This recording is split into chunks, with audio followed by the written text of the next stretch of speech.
Welcome to the only daily podcast focusing on compliance news of the day. Each morning, start your day with a cup of coffee and Tom Fox, the voice of compliance, to hear about 4 of the top compliance, corruption, or leadership stories you will need to start your day.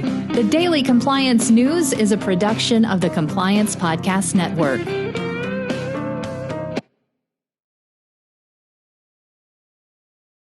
February 26, 2021, the EY Shakes Up edition. We begin with that lead story from the Financial Times. EY is overhauling its German partnership after one of the biggest audit frauds involving Wirecard. It has damaged the trust in its business in Germany. As Wirecard's longest auditor, EY had come under intense pressure since the payment group collapsed in insolvency. EY issued unqualified audits for Wirecard for about a decade. The changes will move the former head, of EY Germany to a more European role, and the leadership of the German partnership will be split into 2, EY parachuting in a Frenchman, who is EY's Global VP of Assurance, to run the business alongside EY's most senior tax partner in Germany.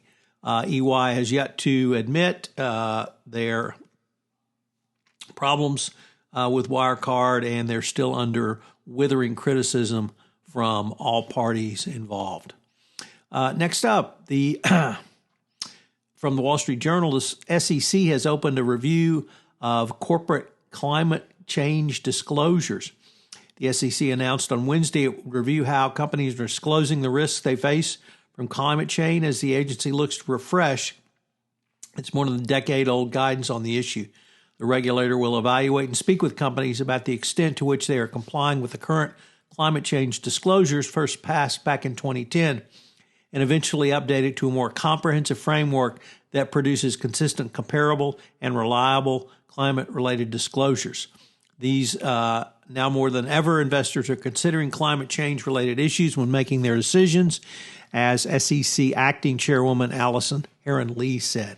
And it is the responsibility of the SEC to ensure investors have access to material information when planning their financial future. So the SEC will take up the issue of climate change going forward. Next up, also from the Wall Street Journal, the Cayman Islands and Morocco have been placed on the terrorism financing watch list. 2 other jurisdictions as well by the Financial Action Task Force, a Paris-based organization that sets AML law standards. It also added Burkina Faso and Senegal to its list of jurisdictions under increasing monitoring, joining 15 other countries. The identified deficiencies vary for each jurisdiction, but they include that they do not maintain a comprehensive beneficial ownership information. FATF said in a report the Cayman Island needs to impose effective administrative penalties and enforcement actions against entities involved in money laundering. So a big plus for the continual fight against the scourge of terrorism financing. And finally, from the Washington Post, Catherine Tai, President Biden's nominee to become the U.S. chief trade negotiator, said that U.S. policies must be rethought to safeguard critical supply chains that feed American factories and to regain support of regular people who have been victimized, of course, largely during the Trump administration, by previous commercial deals. So this will certainly be a change in focus under all Republican administrations. They never take workers or worker rights into account. So it's going to be interesting to see how this new refocus on Made in America by the Trump administration will resonate with the business community going forward.